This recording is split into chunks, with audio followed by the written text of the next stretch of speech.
Awareness Podcast, a place where we collect stories and circulate the life-changing wisdom. I'm your host, Asher, and our guest today is Trunnis. And you're here because today we get to talk about needs, what you need to think, do, or feel, or specifically, we get to talk about dreams. What is the big dream that might be bubbling up on the inside that you're working on, you want to share with the world? So Trunnis here to talk about some of those things with us today. And if you don't mind, Trunnis, just tell us where you're hailing from, what you specialize in, how you adding value to the world, and who you've been a hero to, and we can get in All the right. conversation. Well, my name is Trunnis Goggins, and I am originally from Buffalo, New York. I always say that first. I always say where I'm originally from. I think Buffalonians are very proud of Buffalo, but I live right now. I live in Asheville, North Carolina. Also very proud to be there. Great town. It's a beautiful town in the mountains. Right now, it is not that beautiful because it's hot. So, Buffalonians don't like the heat. I am a Navy veteran. After I got out of the Navy, became a college professor. I teach business, mostly qualitative business classes, marketing, human resources, things of that nature. And then I got into the realm of writing books. And the reason Mm, why I got into the realm of writing books is because I also teach inmates mm, that are just getting ready to get out of prison. They're within 3 or 4 months of getting out of prison. And one day I was at a prison and I said, "Hey, what are you guys going to do when you get out?" mm, And they said, go to Chick-fil-A, do this, do that, meet their daughter for the first time, just have a ball.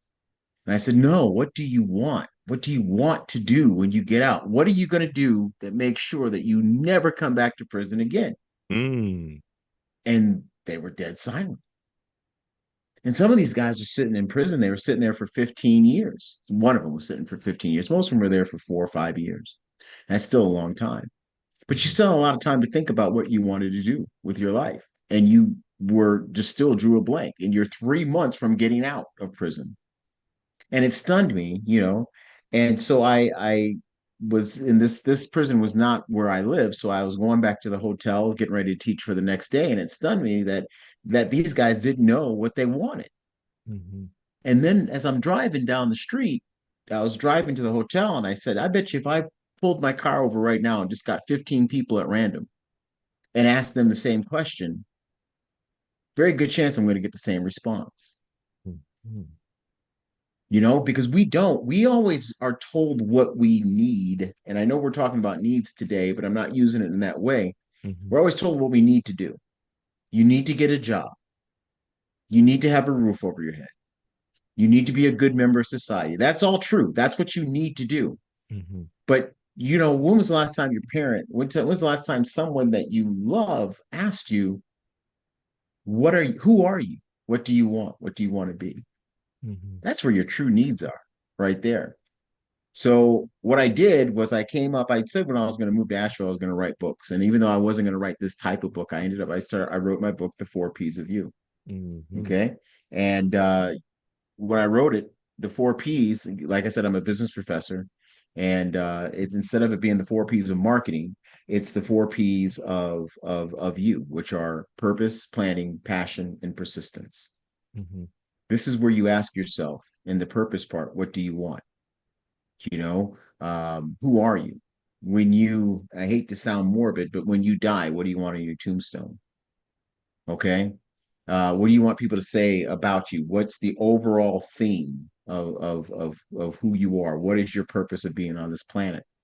And once you get that purpose and once you know what you want, what you need, and all those things, then you have to plan for it. All right. Now, once you plan and you have to plan right, and again, you have to be very flexible with your plan. Sometimes you have to change your plan, sometimes you have to change direction, sometimes there's obstacles, things you didn't see, whatever. But through all that planning, which is flexible all the time, there's also passion. This has got to be what you want. I share a story in here about a student that I had, and she was from Nigeria. And I said, "Hey, why are you going to school? Why are you coming to school?" She goes, "I'm going to be a nurse." I was like, "Why do you want to be a nurse?" She goes, "Because my mother was a nurse." mhm, I said, "Why do you want to be a nurse?" "Because my grandmother was a nurse." I said, "I'm going to ask you one more time. Why do you want to be a nurse?" And I kid you not, right in front of the entire class, she goes, "I want to be a teacher." I said, then why are you going to nursing school? You may be a very good nurse, don't get me wrong, but you're not going to do, you're doing, again, you're doing what society or what generations told you you want, but you didn't actually look at what you want.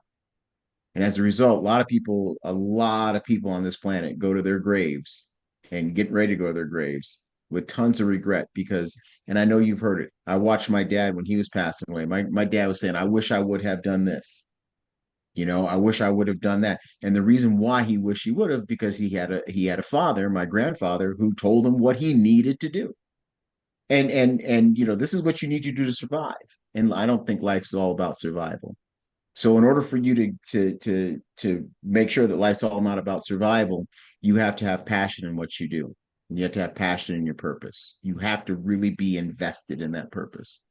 And then the final thing is persistence, because it doesn't matter what's going on in your life, what's happening, you are always going to have a situation where things are going to come in your life, and you're going to have to, you're going to have to be persistent. You're going to have to go through it. Um, I live down here in North Carolina, but I love hockey. Mhm. Okay, love it. All right, I know you're where you are. A lot of that going on. Well, there's not a lot of it down here, so I had to end up stop playing ice hockey as much as I did. I still play ice hockey, and I started playing roller hockey. So in playing roller hockey, we play outside.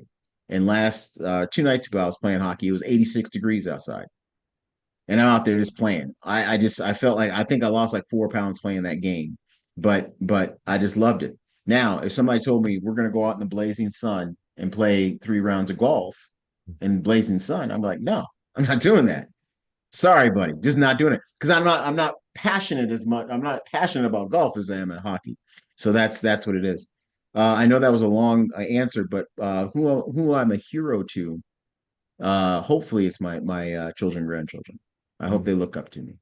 I really do, and I really do, and I say hope because I do the best I can, and sometimes you just don't know. So Mm. Well, by the way, Tronis, that was incredibly articulate, by the way. So thank you so much for really like thank laying you. that out there because Mhm. I would think when people listen to all of that description that you just provided about the four P's and how that really changed your perspective when you start looking at other people's life and what they're going after. And it's interesting when you ask that question, why? And like, what do you really want? Because oftentimes we got to go further than the what do we want. It's like, yeah, when you say we have four P's, like, what are you gonna do with that thing once you have it, right?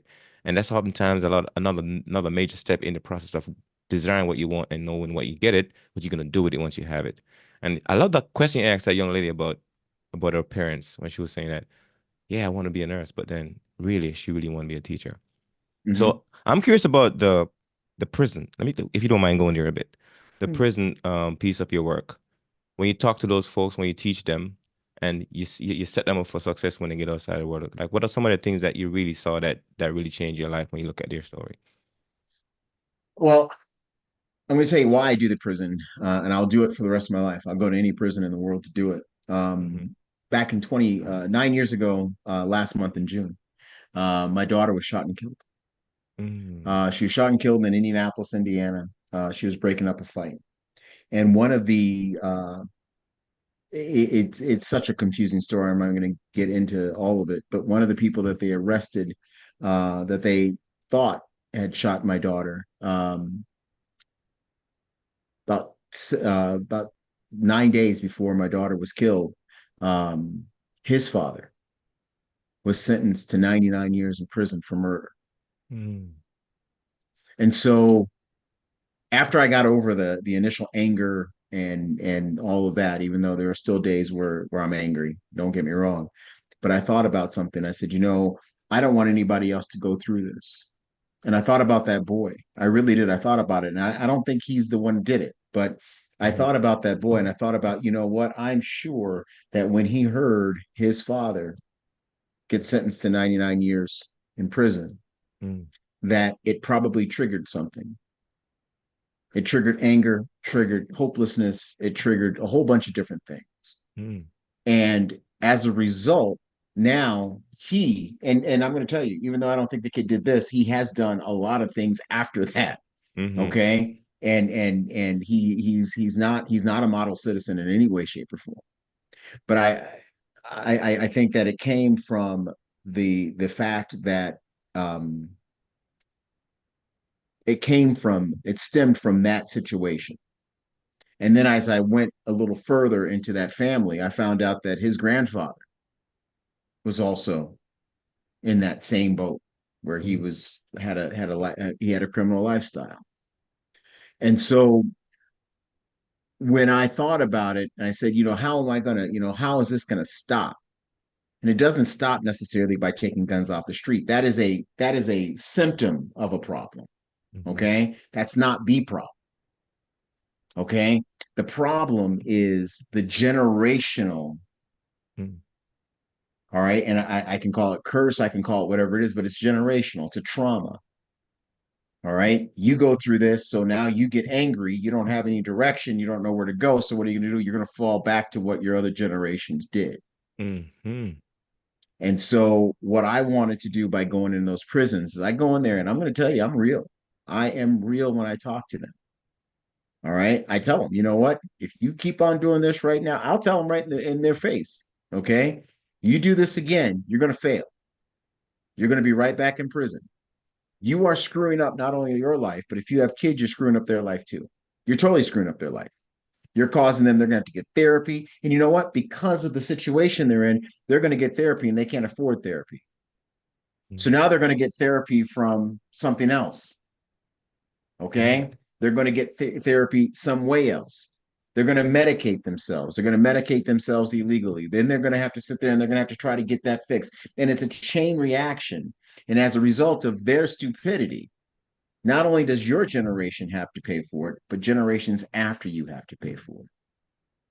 That guy that did not is doing 99 years in prison. Guess what? He's doing 99 years in prison. But guess what? I and my grandson, who I raise now, my daughter's son, we're paying for it.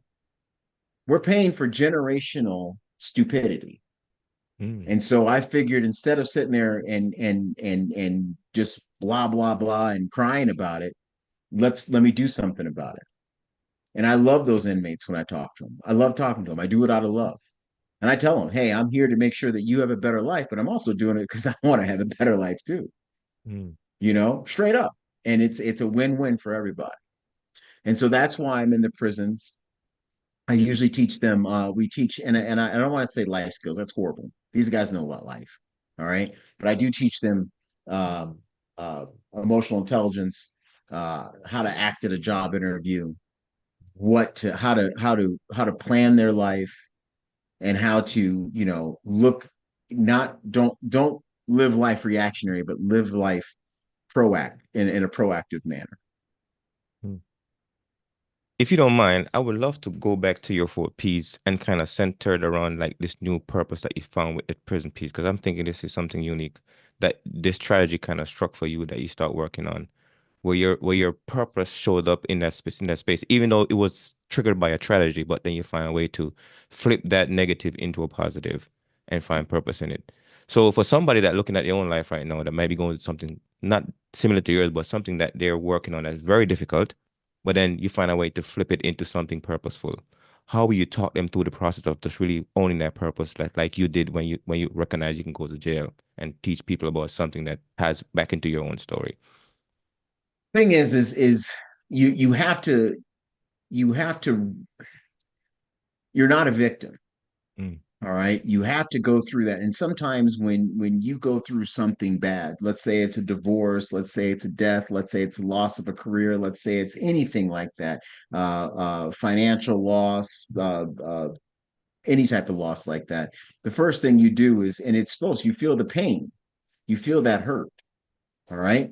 um, what you have to do is you have to process that hurt, and then you have to look at it in a way where you know it's bad, but what good can come out of this? mm, And you have to say what good can come out of this. I have a another book coming out, and it's an anthology, like we were talking about before. It's an anthology. It's called Stories of, and it's mm, it's 16 different stories of people who lost children. mm, Okay, and they lost them 16 different ways.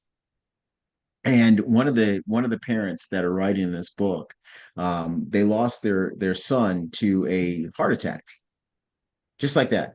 He had heart ailments growing up, but they thought they had fixed him. They thought everything was good to go. He was cleared to play all sports except for football. He was playing basketball at a summer camp and had a cardiac arrest. 2 days later, he passed away. So I know that hurt. I know that hurt big time. Okay. A couple things that could have happened or could have been done, and it wasn't done. Number one, they did not have those you know what I'm talking about. The Like the defibrillator thing, or thank you, defibrillators. They didn't have them on site. So she, instead of getting angry, which they probably were in the beginning, like, wow, why didn't we have these medical things there? It was in a small town, it was in a rural area. They should have defibrillators close by because of the logistics of getting to a hospital if you're having a heart attack. That's anybody. Mhm. You're 16 or you're 60.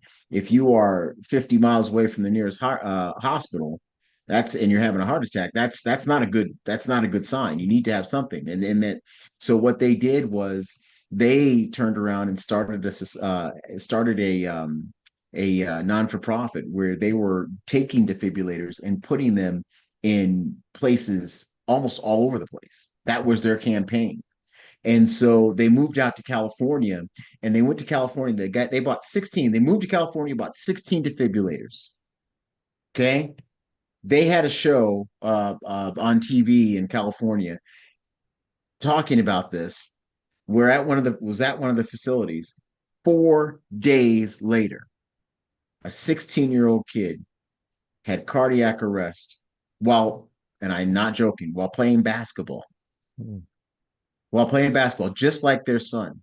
But in this case, the kid made a full recovery. So your purpose changes when you sit there and say, okay, number one, I'm not a victim. Number two, life is hard. We all know that. But when life hits you with something devastating, and I mean, I just used two instances, my instance with loss of a child, and my colleague's instance with loss of a child. But when life hits you like that, all right, you have two things. Either you go somewhere and you just live with the pain for the rest of your life, and that's all you do, okay? Or you go somewhere and you, one, fight back, and two, learn how to manage that pain and take that energy and help others because that helps yourself. Mm. It really helps yourself. It absolutely, you take that energy. Because I'm going to tell you, there are days that I get up about my daughter. My daughter died 9 years ago last June or June, this past June. So 9 years ago. And there are still days today where it felt like it happened like on Tuesday. Mm.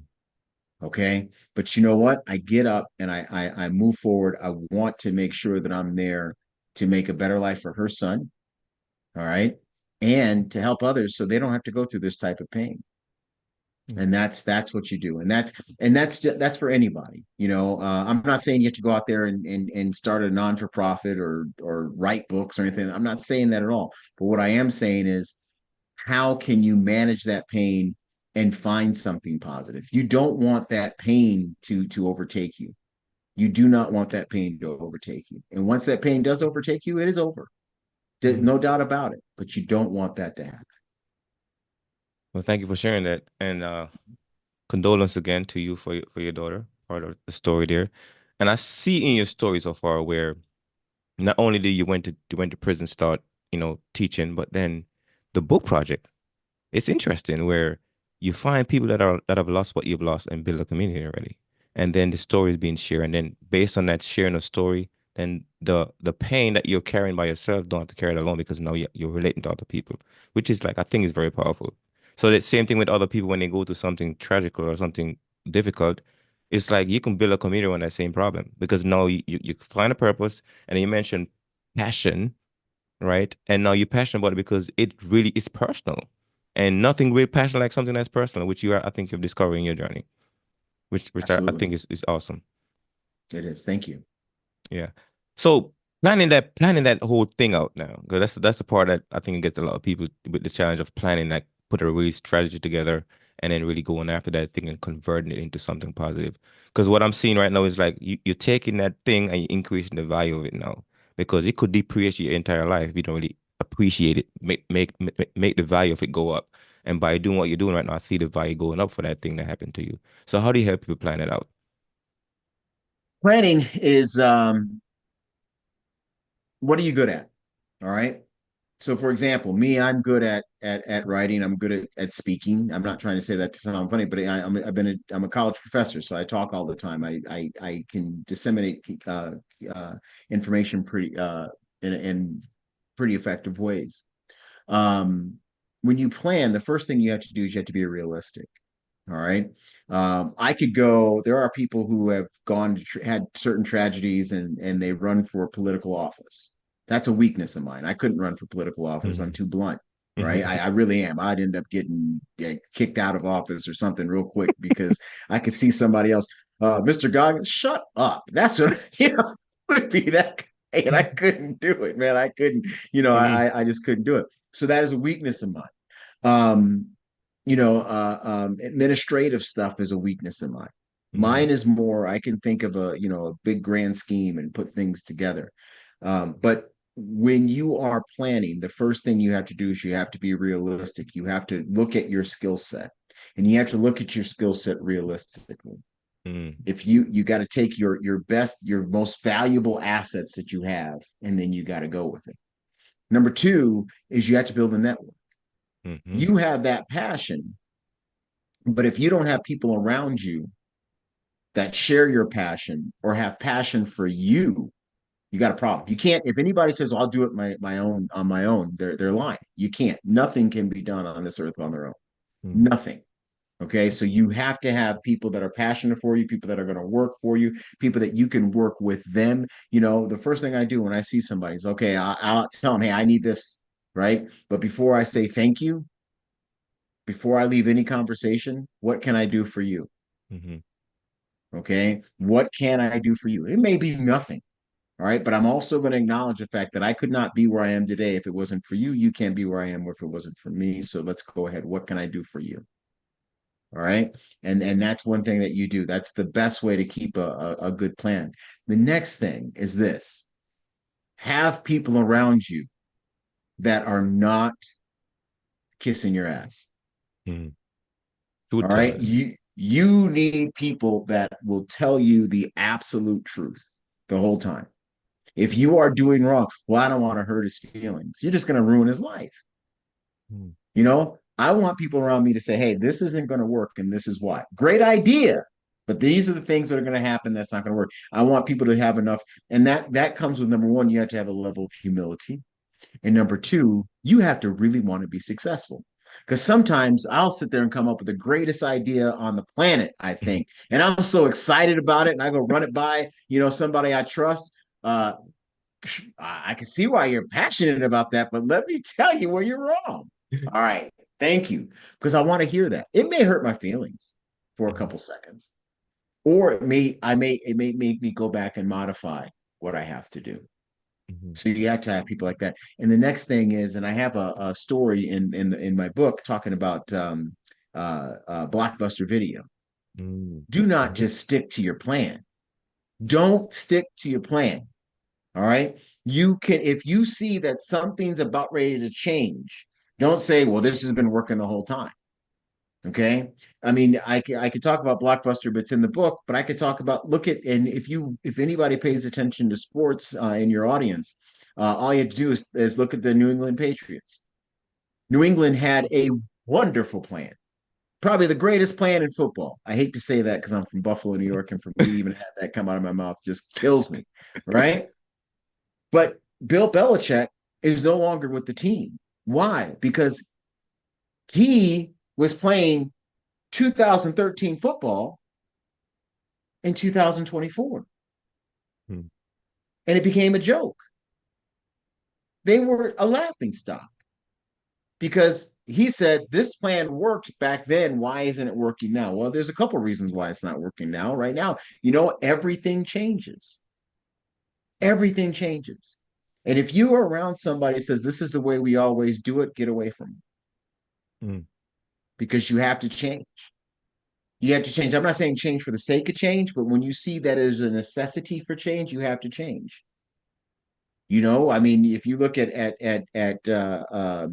going back to football, You know, it worked because Tom Brady, even though Tom Brady couldn't run to save his life, he was a statue back there, but he was good at throwing footballs. Now, what do we have? We have Josh Allen, we have Patrick Mahomes, you have Lamar Jackson. All of these quarterbacks are athletes, true athletes. And so, what does he do to combat that? He picks another person that's another statue. Well, that's easy to take care of. And now, again, he is not a coach. He is doing the same thing I'm doing next year's football season, and that's watching them play. So that's why I'm just saying you can't, you have to have a plan, but just don't stick to it. Mm.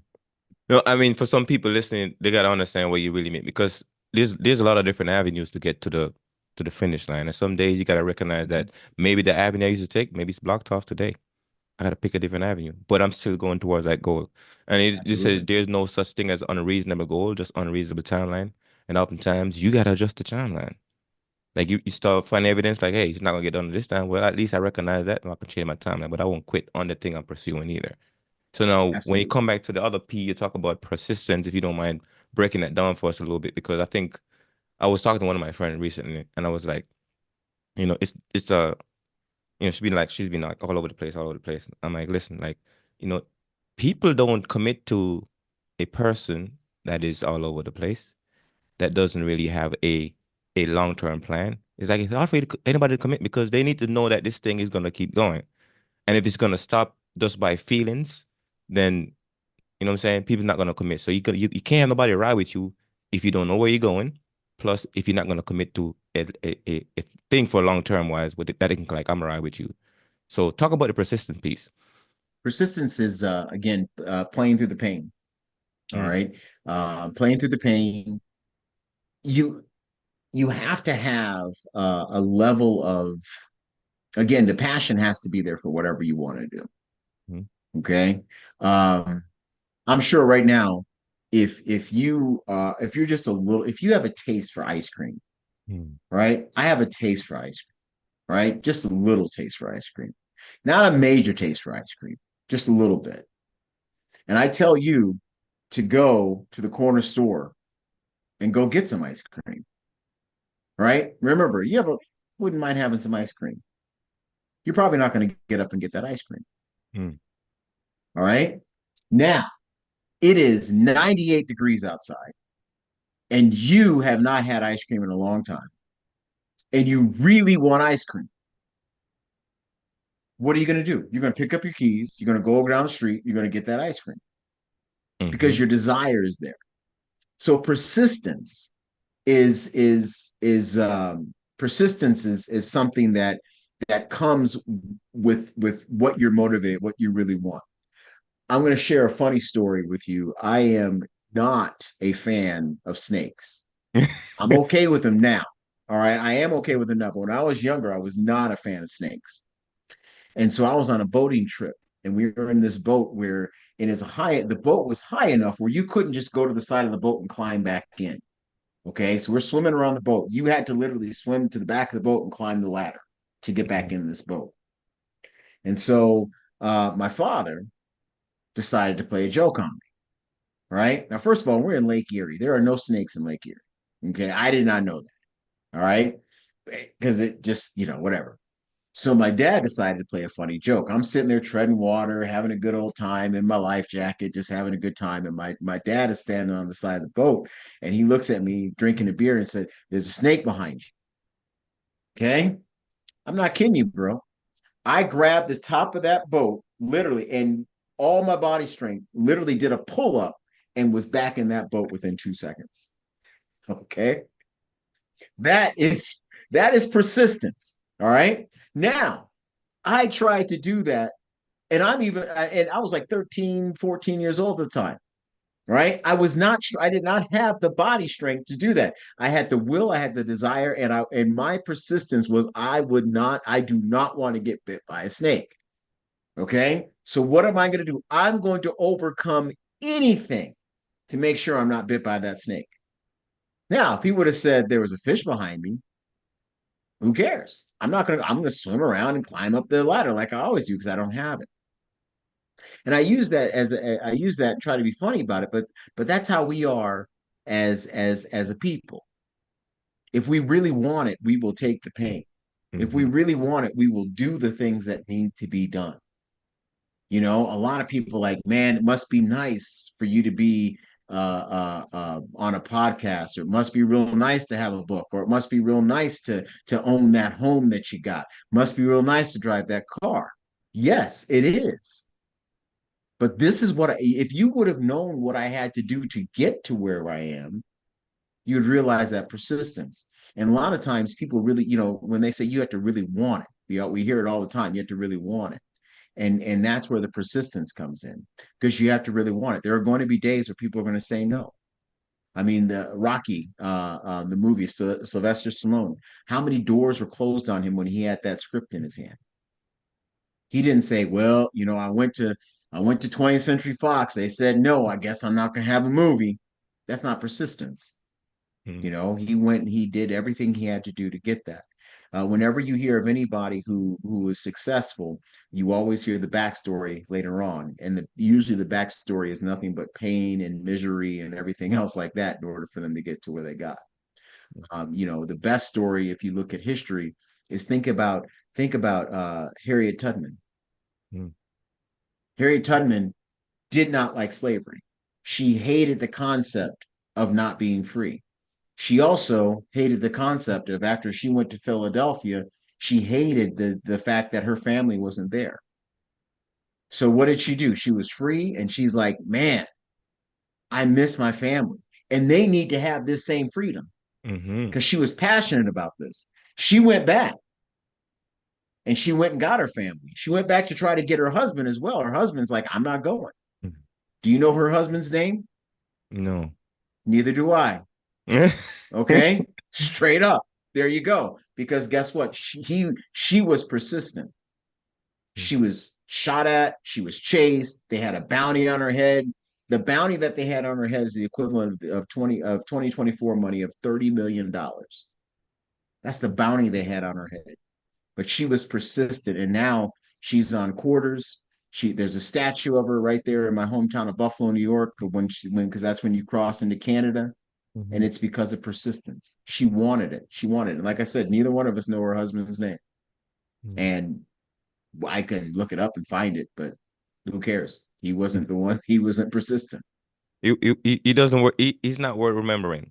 Mhm. No, not Off right the there. top, we gotta go look him up. Exactly. So, big question for you then. So, who is Trunnis Goggins the second? I like to say that the first thing I am is I'm a father and grandfather. Hmm.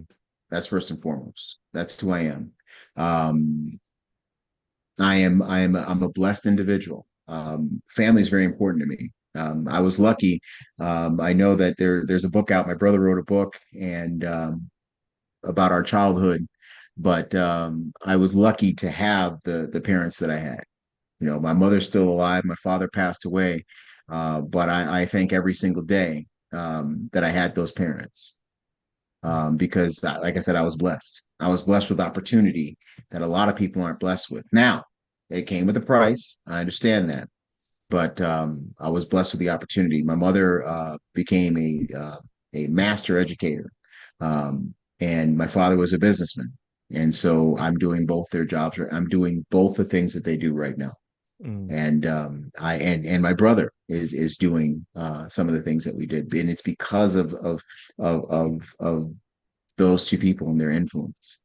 So I am, that's who I am. I hope I'm a friend. I hope I'm a loyal friend. And Mm. that's what I am. Mm. So what is your in addition to everything that you just told, what is the other big dream that we don't know about that maybe you want to share? My big dream, and I know this sounds funny. Well, no, it doesn't. It's not funny. It's exactly what I want to do. This is not a funny thing. I want to own a large boat by the time I'm 53. I want to own a large boat by the time I'm 60. And I want this boat to be large enough where that's where I live. Mm. I want to live, and I'm going to tell you exactly where I want to live. Even though I'm from Buffalo, New York, and it's funny that I'm getting closer and closer and closer and closer to it. I'm only 3 hours away, or 4 hours. I want to live in Charleston, South Carolina, on a boat. And that's what I want to do. I want to be able to write the book that I've always wanted to write, which I have like a couple chapters of it, but I want to write the book I've always wanted to write. And as I'm writing my book, dolphins are literally swimming right next to me while I'm doing it. That's what I want to do. That is my big dream. And I want to, it has to be big enough where I can keep my hockey bag in there so I can drive because there is a hockey rink in Charleston and I can go play, um, in the middle of the day if I wanted to. But that's my big dream. Well, thank you for sharing, by the way. And Mhm. I'm curious, so why do you love hockey so much, by the way? Because you keep mentioning it a couple of times. Like, Yeah, born in Buffalo, New York. I went to grade school and high school with a couple of the kids. Their fathers actually played for the Buffalo Sabres, and I grew up loving the sport. My dad owned a roller rink, and when he wasn't watching, I would take on some roller skates and a broom and a ball, and I'd start playing hockey Mhm. on the roller rink. I'm sure he'd kill me if he found out, but because you don't want to do that on a wood floor. But I did that. I played hockey. I've been playing hockey for eons, and Mhm. I love the sport. It's the friendship, the camaraderie. It's just fun. Hmm. I think I was listening to a guy. He was telling us that hockey was actually started by some brothers in Canada, I think. They did actually it's a hockey and lacrosse are two sports that were started by indigenous people, Mm. and it was to train for war. Literally, that's how Mm. they train for war. It's hand-eye coordination and all that other stuff. However, hockey, the Maritime Colored League in Mhm. Canada, is probably, and it's a storied league. There's a book called Black Ice. You need to get, if you ever read that. It's an awesome book, and it talks a little bit about that, and it talks about blacks in hockey now. But the Maritime League, a lot of the things that we are doing today came from like the slap shot and all those other things that all came from the Maritime Colored League up in Canada. They actually have a stamp in Canada commemorating Mm. Mm. that league. It's a great league, and it really does need to be it needs to be celebrated a lot more. I think they really should. If they're good, they do all these like theme things in sports. They really need to have a theme night in the NHL where they actually have those jerseys and Mm. things. Yeah. Oh, interesting.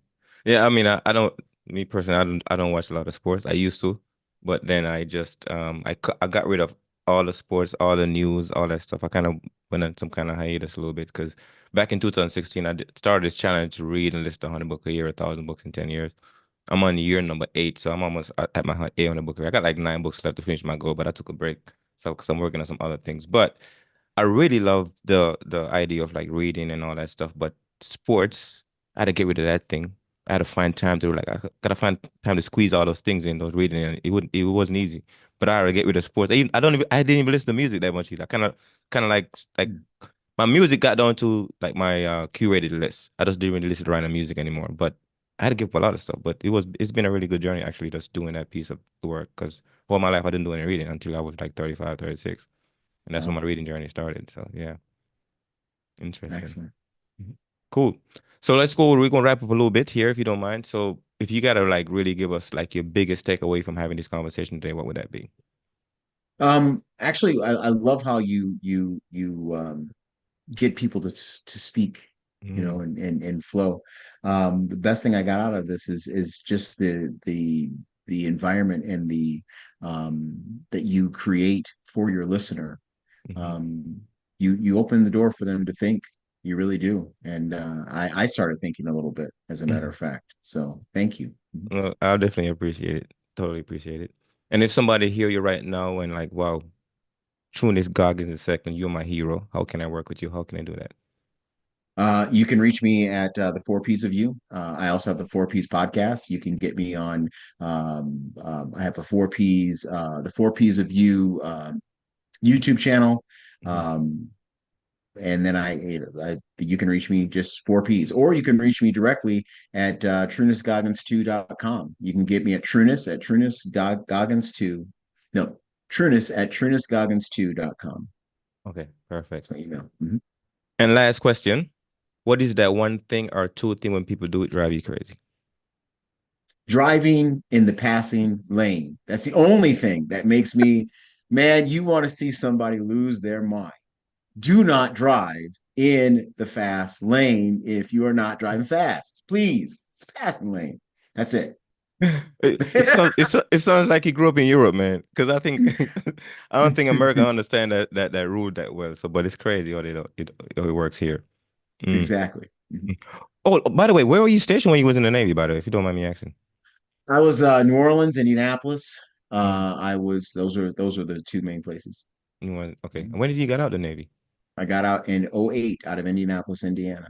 Oh, perfect. Well, Yeah. hey, like everybody said, thank you for your service. I will say the No, same thing to thank you. you for yours too. Thank you Of for course. yours. Mhm. Appreciate it. And with that, folks, you're tuning to Pandora's Awareness Podcast, a place where we collect stories and circulate life-changing wisdom. And today you've gotten some wisdom from Trunnis Goggins II. And we delve deep into his 4 Ps, which I thought it was an incredible way to kind of like really create that context so we all can kind of like feed our content into it. So if you look at your own life right now and figure out exactly can you fit your content into those 4 Ps, then totally do that and make a difference in your life. And with that, make it an awesome weekend. Thank you.